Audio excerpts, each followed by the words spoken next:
niya ngayon ang lahat. Naruto, huwag kang maging mapili sa pagkain. Kumain ka ng marami lagi nang lumaki kang malakas. At saka, makipagkaibigan ka. Kahit hindi marami ang maging kaibigan mo, sikapin mo magkaroon ng iilan lang.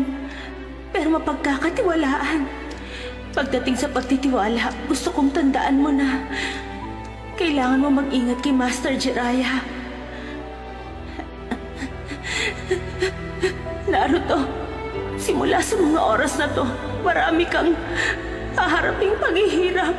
Kailangan mong pahalagahan ang sarili mo, pati na ang mga pangarap mo. Magkaroon ka ng kumpiyansa para tuparin ang mga pangarap mo sa buhay.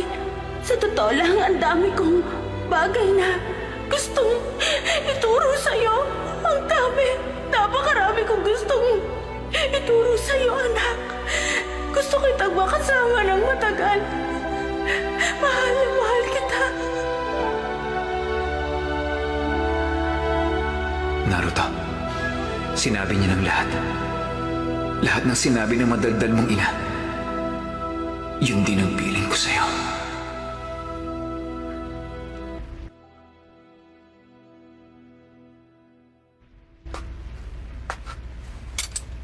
Kailangan ko nang umalis. Hindi pwede! Hindi mo kailangan magpakabayani! Ang totoo niyan, hindi talaga ako taga rito sa lugar na to. At saka, hindi Menma ang pangalan ko. Pasensya na sa pagsisinungaling. Sandali, ano bang sinasabi mo?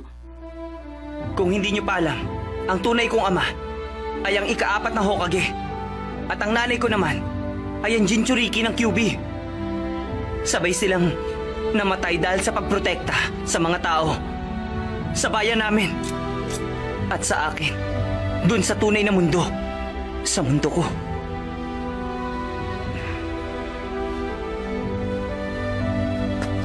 Menma, huwag kang aalis. Pakiusap. Kailangan ko na umalis. Menma!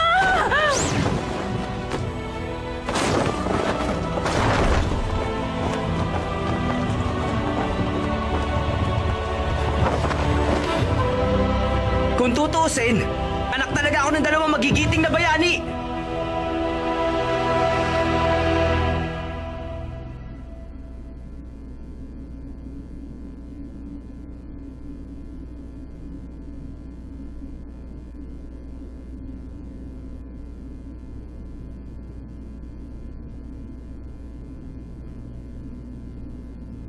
Nasaan ako? Nandito ka ngayon sa isa pang daigdig na nabuo sa loob ng Limited Tsukuyomi. Sa tunay na mundo, mas kilala ng mga tao ang lugar na to bilang ang Training Caves. Ito yung ginamit ni Jiraiya at ng ika-4 na Hokage para sa pagsasanay. Pero, meron pa palang ibang tao na gumagamit dito bilang lungga niya. Sabihin mo, ano bang gusto mo mangyari? Malalaman mo rin. Dapat magpasalamat ka. Hindi ka na uli makakakita ng ganitong bagay. Sa wakas, nakita rin kita! Madara! Naruto! Humanda ka dahil tatalunin kita at babalik na ako sa totoong mundo! Ikinalulungkot kong sabihin, hindi ako ang kalaban mo.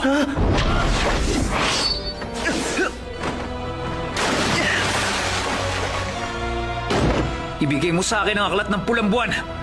Ayoko! Bago ko gawin yon, pakawalan mo muna si Sakura!